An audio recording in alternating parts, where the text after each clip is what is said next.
Hello বন্ধুরা, তোমাদের সকলকে জানাই শুভ বিশ্বকর্মা পুজো। আমাদের বাড়িতে আজকে ছোট করে বিশ্বকর্মা পুজোর আয়োজন করেছিলাম।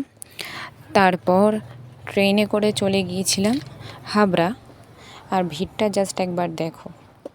আমি আর দাদা আজকে চলে গিয়েছিলাম জলেশ্বর মন্দির। অনেক দিন ধরেই কিন্তু যাওয়ার ইচ্ছে ছিল, কারণ এটা হলো বাবা মহাদেবের মন্দির। আর আমি যেহেতু মহাদেবের ভক্ত, তাই এই জায়গাটা মিস করা একদম চলে না।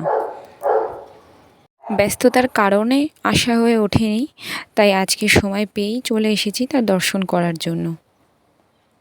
এই রাস্তা দিয়েই আমি উঠলাম। এটা কিন্তু মন্দিরের পেছন দিক। সামনের দিকটাও কিন্তু তোমাদেরকে আমি ঘুরে দেখাবো। তারপর উঠেই এক মাসি আমাদের তিলক কেটে দিল, কিন্তু আমাকে কপালে শিবের তিলক না কেটে কৃষ্ণের তিলক কেটে দিয়েছিল। দাদার কপালে এঁকে দিল শিবের ত্রিশূল। দেখো কি সুন্দর শান্ত শিষ্ট ছেলের মতন আমার দাদা দাঁড়িয়ে আছে। তারপর আমরা দুজন একটু পুকুরের ধারে বসেছিলাম, কারণ মন্দির তখনও খোলেনি। কিছুক্ষণ পর ঠাকুর মশাই এসে মন্দির খুললেন, আর আমরাও মন্দিরে প্রবেশ করলাম। আর এই দেখো আমাদের বাবা মহাদেব। পুজো দেওয়ার পরে চলে গেলাম মন্দিরের পিছন দিকটায় ঘুরে দেখার জন্য। আর দেখো এখানে বাবার মূর্তি সেট করা কি সুন্দর লাগছে। আর ব্যালকনিটাও কিন্তু খুবই সুন্দর। তোমরা যারা ফটোশ্যুট করতে ভালোবাসো তাদের জন্য কিন্তু একদম পারফেক্ট। আমিও কিন্তু কয়েকটা পিক তুলে নিয়েছি।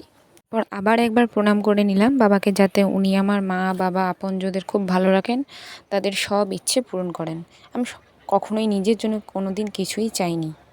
সবসময় এটাই চেয়ে এসেছি যাতে সবার ভালো হয়।